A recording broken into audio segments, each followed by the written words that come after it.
Safal bio seeds వారి మహావీర్ అనే variety అయితే మనం చూస్తున్నాము. ప్రజెంట్ ఈరోజు తారీఖు వచ్చేసి మే 3వ తారీఖున మనమైతే పొలాన్ని విజిట్ చేసాము. లద్దగిరి గ్రామంలో ఉంది, కోడుమూరు మండలం, కర్నూలు జిల్లాలో.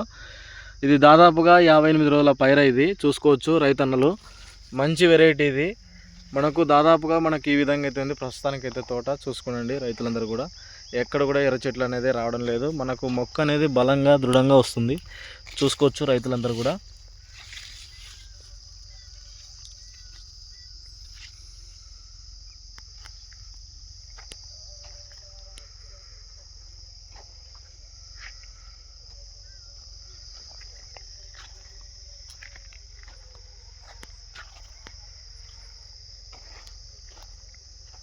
సఫల్ బయో సీడ్స్ వారి మహావీర్ రకం